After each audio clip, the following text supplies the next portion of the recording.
మహేశ్వరుడండి. ఆయన శ్మశానవాసి కదా. ఆయనకు ఒక ఇల్లు ఒక వాకిలి అంటూ ఏమి ఉండవు. ఆయన ఏదో హిమాలయాల్లో ఉంటాడు అని చెప్పి అంటూ ఉంటారు, కైలాస పర్వతం మీద అని. ఆయన ఒక పర్టికులర్ ఇల్లు అంటూ లేదండి. అయితే పార్వతీదేవిని వివాహం చేసుకున్న తర్వాత పార్వతీదేవి ఒక కోరిక కోరిందనమాట. అంటే ఆవిడకు పుట్టింట్లో ఇల్లు వాకిలి అన్నీ ఉన్నాయి కదా, సదుపాయాలు అన్నీ ఉంటాయి. అయితే ఆమె పరమేశ్వరిని అడుగుతుందనమాట, నాకు ఒక ఇల్లు కావాలి, నాకు అసలు ఇంకా ఒక ఇల్లు ఒక వాకిలి ఒక సంసారము మనుషులు చుట్టాలు ఇలా చాలామంది కావాలి నాకు అని. ఇంతకుముందు ఒక స్టోరీ కూడా పెట్టాను నేను, పార్వతీదేవి ఇట్లా ఆడతోడు కావాలంటే ఏం జరిగిందో. సేమ్ అలాగనే ఆవిడ ఇల్లుని కూడా కోరిందనమాట. కోరితే అప్పుడు పరమేశ్వరుడు అన్నాడు, నీకు భాగ్యంలో ఇల్లు అనేది లేదు అని అంటాడు. అంటే అదేంటి స్వామి, నాకు ఒక ఇల్లు ఉండాలి కదా, ఒక ఇల్లాలకు ఒక ఇల్లు ముఖ్యం కదా, ఆ ఇంటిని చక్కదిద్దుకుంటేనే కదా నా ఇల్లాలతనం బయటపడేది అని చెప్పి వేడుకుంటుందన్నమాట. అప్పుడు పరమేశ్వరుడు ఇంకా కాదనలేక ఒక బంగారు మందిరాన్ని తయారు చేస్తాడు ఆమె కోసం. అంటే పెద్ద మహల్ అన్నమాట, బంగారంతో. దాన్ని చూసి ఆమె చాలా సంతోషపడి దాంట్లో ఉందామని దాంట్లో గృహప్రవేశం చేయించాలి కదా. గృహప్రవేశానికి సర్వోత్తమమైన బ్రాహ్మడు అనమాట, అంటే గొప్ప బ్రాహ్మణ్ణి పిలవాలని చెప్పి రావణాసురుడిని పిలుస్తారు గృహప్రవేశం చేయించడానికి.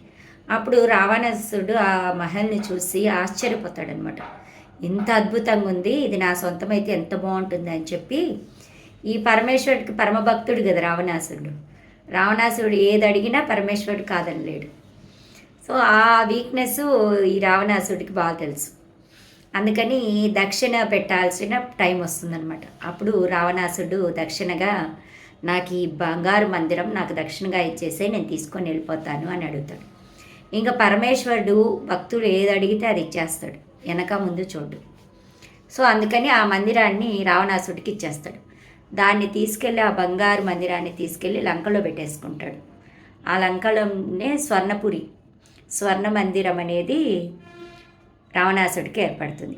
ఇంకా పార్వతీదేవికి భలే బాధ అనిపిస్తుంది అనమాట.